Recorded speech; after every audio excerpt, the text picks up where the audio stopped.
It's the season of interest rate setting globally, and as the battle to tame inflation continues in most economies, some central bankers are nearing their inflation targets. Back here in Nigeria, after 2 consecutive months of slowing inflation rate, the Central Bank of Nigeria's Monetary Policy Committee held its 297th meeting. It's on point at about 2 p.m. Expectations from experts was that the MPC would pause its aggressive rate hiking cycle. But to the surprise of markets and analysts, the MPC raised lending rates by a jumbo 50 basis points. The committee was unanimous in its decision to further tighten policy. With this latest hike in lending rates, the Nigerian economy has experienced 8.5% increase from the 18.75% Mr. Olayemi Cardoso met since assuming the office as central bank governor in September 2023. Since then, inflation rate is up from 26.72% to 32.15% in August 2024. Between 2015 and 2023, the past 8 years, witnessed an incredible amount of pumping of liquidity into the system. In other words, you had a situation where the response to excess money supply, little foreign exchange available, was to fix exchange rates, okay, which now resulted in multiple exchange rates and arbitrage opportunities between one and the other, okay? And of course, this in itself resulted in a backlog of foreign exchange, because this is where all these things have come from. And sometimes people forget that this is the context in which we came into the saddle of the central bank. As the cost of borrowing continues to trend up and the fight against inflation intensifies in Nigeria, mixed reactions trail what the impact will be on households and businesses. Historically, the trend has been hiking, so I was just kind of hopeful that they may take a breather, but hiking because of the underlying fundamentals from the CBN's perch perhaps makes sense. It's clear that the increase in energy costs is going to cause more inflation. They are trying to hedge that off. As the CBN governor also mentioned, the gains we have seen from reduction in food inflation coming from the harvest season might not be one that holds. With just one rate-setting meeting left in 2024, it's a wait-and-see game now, as some say Nigeria might not be out of the woods yet when it comes to taming stubborn inflation. Laddie Williams, reporting for Channels Television News. Reporting there by Laddie Williams. And it's really got a lot of people worried about what the future of our country is going to be. With everything so difficult, what does this mean for the Nigerian? What does this mean for the Nigerian? Because we hear it, oh, they've increased lending rates. What does that mean? How does that affect manufacturing? How does that affect unemployment? We're seeing a lot of worrying headlines from the newspapers this morning, but I'm not alone to discuss this. Joining me right now, Mr. Jeff Ojinika. He's the National Chairman, Coalition for Change, former member of the House of Reps in the 5th Assembly, and a member of the Labour Party. It's nice to have you with us on the program. Yeah, thank you for having me. So let's start with this 50 basic points increase. Earlier, before the cameras stay rolling, you were saying it's common sense, and you don't know where everyone is going with this mindset. Talk to us a bit about this situation and what it means for several sectors. Yeah, thank you. As I said, I'm not an economic expert, but I read basic economics in secondary school and in the last governorship election in Imo State. My local government is one of the local governments that were challenged by security. Nobody, majority of our people have. So they had to use police and army to gather people to one church, All Saints Church. And it was there that they came and did a mockery of what was likened to an election. They distributed materials there, and then they started, there was nothing like accreditation. They were thumb printing and all the rest of them.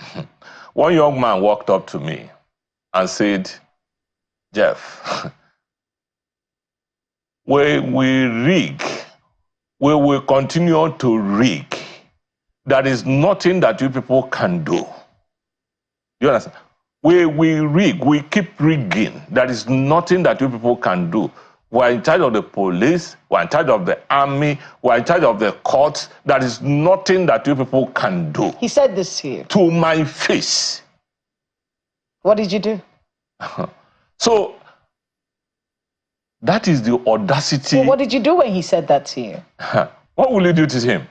A young man, you know, somebody that in that local government, I was a vice chairman of that local government in 1994. That's about 30 years ago. I guess that young man that spoke to me by then may not have been born or were not in a secondary or had not entered primary school. I didn't have to begrudge him with a reply. But the most important thing is that the officers of the government, do you understand? Even the chief law officer of the state were there when all these things were being done. Are you getting? So you see that it's not that what they are doing doesn't look strange, but what is now strange is the audacity of the rigging. The person who, the APCs are saying go to court because they already know what is going to happen in the court. I happened to be in the tribunal the last time. And I will share it with you. And that is one of the experiences I will share with Nigerians. By the time a document was leaked, the time the case went to the appeal tribunals, a document was leaked as if it was emanating from the counsel of one of the judges, of one of the parties. And it was meant as a communication to maybe somebody at the control center where the judgments were being generated.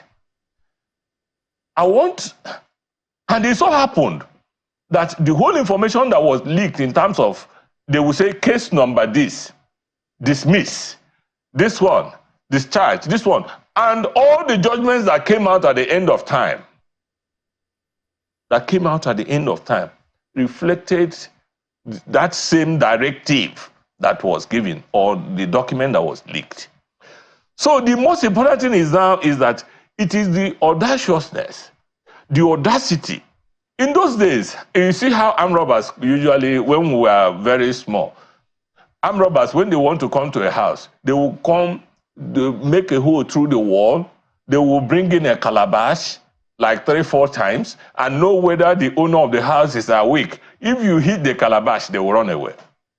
But the situation we have now is that the armed robbers will now write you and give you a time that at so time we are coming. The template, my sister, you see, started from Imo State. It has been transported to Edo, and they have given notice. They have also given notice to Ondo and Anambra. Wait for us, we are coming.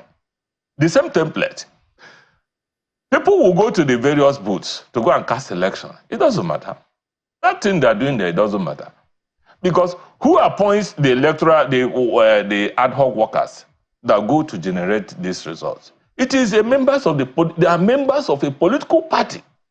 I can tell you the agonizing thing is that a lot of struggles, a lot of money, a lot of resources have been put to have a very good electoral law. And that was why a lot of people had confidence to be part of that process. We have the best. Today, INEC has a challenge to redeem their image. And that is that they have a window of 1 week. And they have all the systems, all the information to be able to review. They have been given powers to review. Okay. And that power of review is, look at your documents, look at all the things that come from the field, and be able to balance it. If there are mistakes, you correct them and announce the proper thing. All right, let's have a conversation right now about the process and these accusations that you've made. The accusations that we've heard from a lot of people. Mr. Akpata made the same accusations after the Edo elections. Mr. Suegodalo is going as far as taking a complaint to INEC today in the nation's capital. Well, you see, the outrage, when people say, oh, I experienced this. I was at those elections, by the way, the one in Imo State. And you can see a lot of people complaining, making the same complaint. Look at what they are doing. Look at what they're doing. You see, it's one thing to complain about a situation. It's another thing to do something about it. And by do something about it, I don't mean fight anyone. But why not prepare for litigation? If there's substantial evidence that cannot be swept under the rug, then you've been able to make some impact, don't you think? As opposed to, look at what they're doing here. Look at what they have done there. I was told by, yes, these things may be true. But, you know, if we're going to make actual change, if we're going to hold people to account, why don't we invest in getting evidence that we can use for litigation?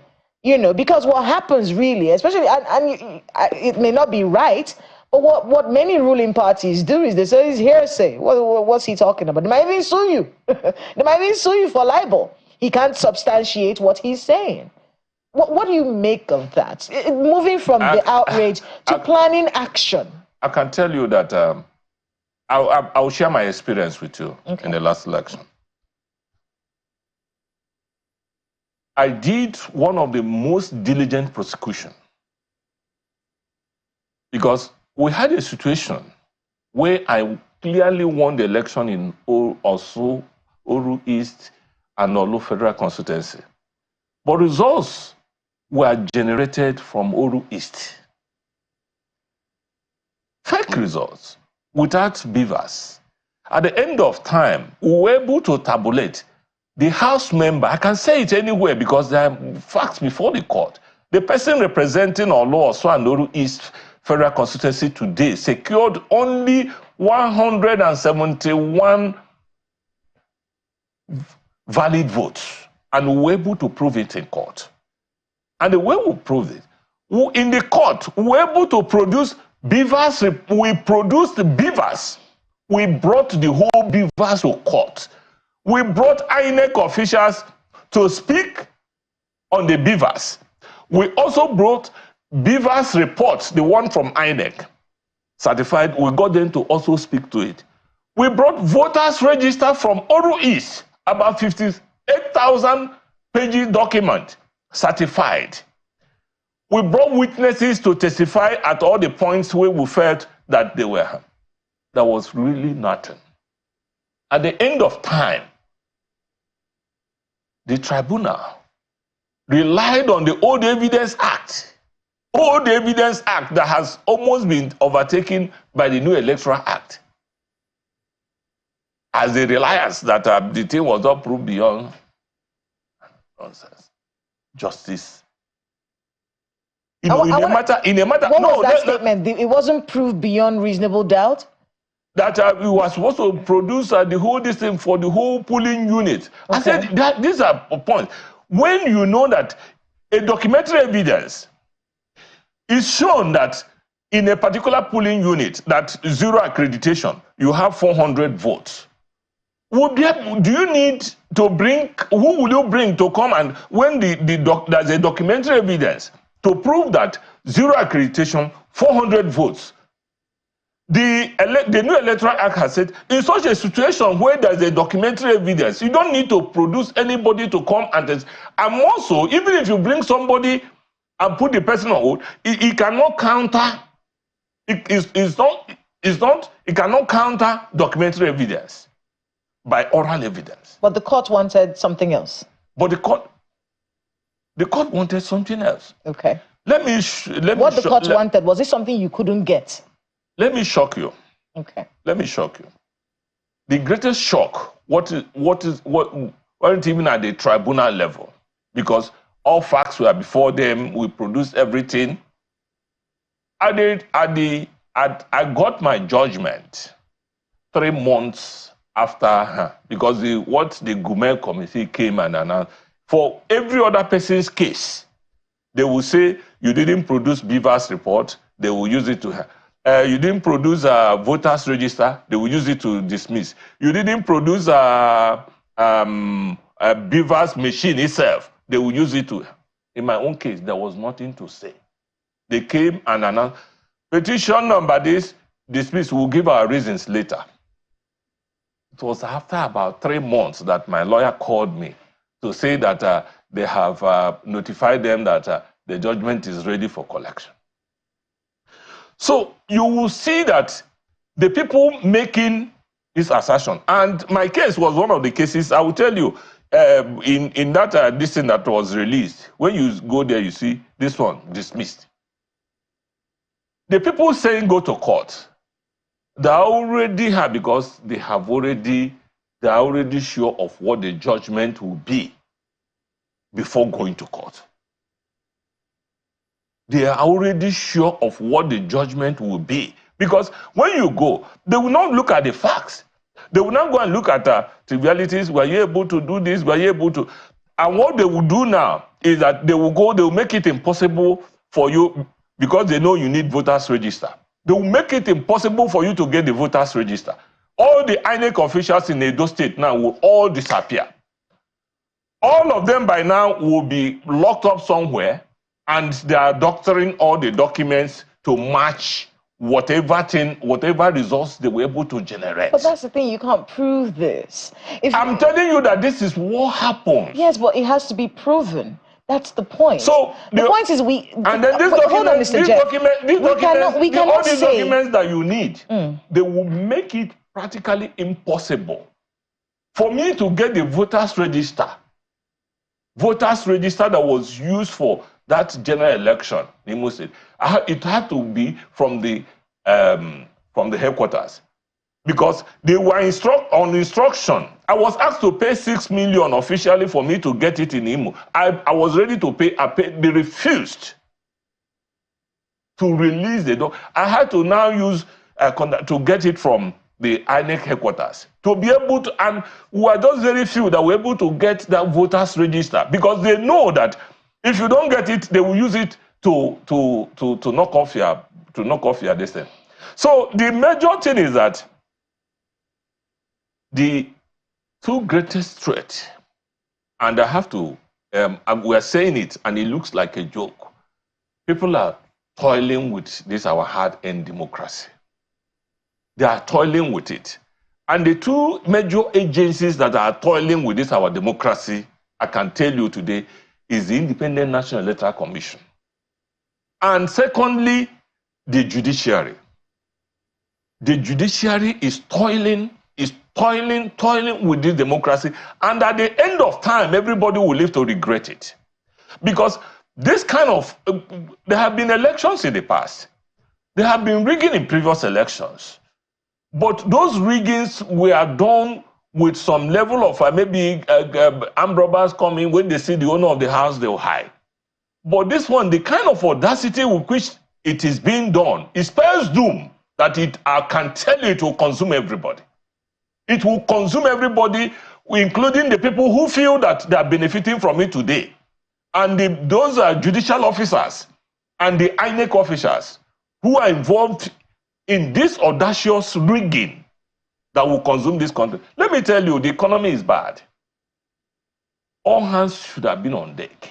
I can tell you one of the things. I want to be able to get you, because I just looked at it. We're actually running out of time. I can tell you the thing. Nobody will ever go to any crime where they rig election to invest his money. Let's talk a bit about what Asuego Dado is going to be doing today. At least from the reports we have, he's supposed to take a complaint to INEC. Do you think there's going to be?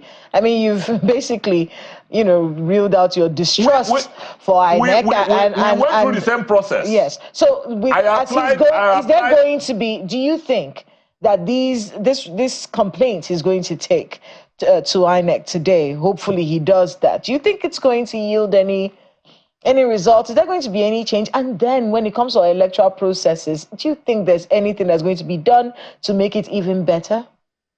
Well, I will encourage him to go and prosecute to put up his petition, because it's a legal right. And INEC has within 1 week to be able to do this. But I can tell you, the present INEC, Mahmoud, the present INEC as consulted, cannot do anything. Just a toothless bulldog. They see no evil, they hear no evil, they will just release that and say, when you go now, they tell you that the tribunal is there, that there are no law court. When the facts are all before them, 0 accreditation, 400 votes. But their image is already battered. I don't think, and they are not after trying to improve on their image. That is the disappointing thing. INEC feels differently. They believe that, look, there are processes involved in what we do. There's a process for elections. Hold on a second. There's processes involved in what we do. There's a way things are supposed to be done.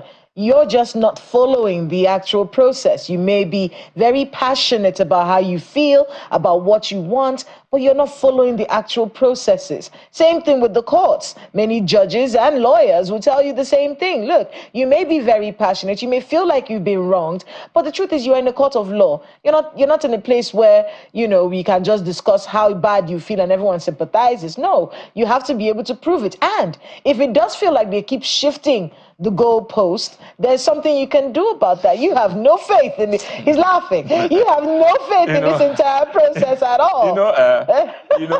The most important thing is that we have to keep, because democracy is a process. Is not a destination. Is a process. We must keep pushing. This same process of going for, we were the first to apply for this review. The first time that INEC has been given this power was in the last 2022 Electoral Act for them to, and in this last, they never used that power that they have been given to review. And review is nothing other than you check the documents. You have from EC8A, where this 4,500 something polling units where results were generated. You check what was generated to your IREV from the booths. And then you now cross-match it with what is in 8B and 8C. 8B is the one, is at the level of, the problem doesn't come from the 8A. Where they have perfected in all this is that they wait for you to go and waste your time, do whatever thing you are doing in the booths. At 8B and 8C, they will now go, like in the case of Edo, you saw the documents going. It was in Oredo. It was 3 booths, 3-ward collation officers, were 4, 5, and 7. Even people have gone to the extent of putting their numbers and then in collusion with the electoral officer of the place. They went, it was at those 3 levels that results were changed. And it is easy for INEC because the results, all the results from the 8As, that's from the booth, must match with what is there at the collation center. And all these things are computation. And the law has given them power, say, if you check this and it doesn't match, then the right thing, you correct it and the right thing be announced. But if you go now, they will tell you that you should go to tribunal. Whereas the whole information needed is there. We do have to talk about something else. One of the major issues we saw with the Edo election was vote buying, and it raised a very important question. I mean, yes, INEC and its processes and the distrust people have in the process and the court system. In fact, I'm seeing messages from people here who are saying that INEC doesn't work for the doesn't work for Nigerian people, it works for the government. I'm seeing a lot of comments like that. But let's talk about another issue that we faced with the Edo election, which was vote buying. And almost everyone who observed these elections, we even saw some arrests happen of people who were buying votes at the polling units. And it brings to mind something one of our guests said recently about the weaponization of poverty and using it in politics. With the way things are going, we just saw what's happened with the MPC report. And looking at the impact it's going to have on several sectors. Are we looking right now at a 2027 where more people will be below the poverty line, making it easier for them to sell their votes? Well, I think the issue for me, considering the grievous nature and the gravity of what has happened in our electoral process, the issue of vote buying is just a very minimal, negligible issue. You think so? Yes, I consider it very negligible in the sense that for someone that can go and sit in one place and generate all the results that they needed, does he need to come to even start paying you or giving you money for anything? That money that you use to go and spend, to go and buy voters to come and you better go and give it to one electoral officer who will go and generate all the results for you. My sister, in the Imo State governorship election, as early as 10 o'clock, some results have already been generated and uploaded in the IREF. Proof. No, they were there, time, online. Proof. No, they were there already. They were there already. It has to be proven. Do you understand? So, and the implication is that election has not ended by 10 o'clock. Election ends by 2 o'clock. But before then, so if you see the level that this issue had gone to, then if you are talking of issue of vote buying, it will just be trivializing the situation we find ourselves. Because hold on a second, you're saying it's a minute problem, but the truth is, from various election observers, from journalists on the ground, this seems to be a real problem. If it is easier to give an INEC official money, help me to doctor these results, why are they spending so much money giving people from 10,000 to 30,000 naira at the elections? It's to give a semblance that there is something happening. You think vote buying is a smokescreen? It's even to give a semblance that there is something happening, that something is being... So for me, vote buying is the least of the issues that we have. Because in some clients, some people, you can still give the person the money, he will take it and go and vote where he rightly wanted to vote. Because if INEC can control it, there were measures there. The movement in making it impossible for you to snap, not going there with camera. A lot of measures have been put in place to curb vote buying, even if you pay people, because you will know where they voted. But all these measures, I think, are not really the major, the problem. The problem is that INEC is not committed into giving Nigerians a very credible election. And the thing is that they are not meant to, because where politicians are appointed to be umpires, there is no, like if you come to Imo State, there is no difference between the APC in Imo State and the INEC office. No difference. In fact, the posting comes from the government house. Even the resident electoral commissioner there is just a nominal head. They will finish and they will just to go and rubber stamp. The reason was that when she was being appointed, people raised that, say, this is the younger sister of the APC Deputy National Chairman, Nemo. And they were the people that nominated. So by the time she was being sent there to go and work for the party. So we're just fooling ourselves. You think the same thing happened in Edo? So, and... because we had the rec. We had the rec here. He said they shouted that it's from the reverse axis. He said, when we had him here on this program, he said, look, the fact that I'm related to Wike does not mean that I will not work again in this country. I'm a Nigerian. I'm not from Cameroon. I am allowed to have a job. And I have said, I have given my word that I will not be partial. You think he shouldn't have... This is the same thing that I tell you that it is called audacity of rigging. In such a situation, if you have, it's the kind of thing that, happens, if your integrity is put at stake or questioned, if you're an umpire, and some of the parties doubt you are distant, the normal thing to do is to recuse yourself.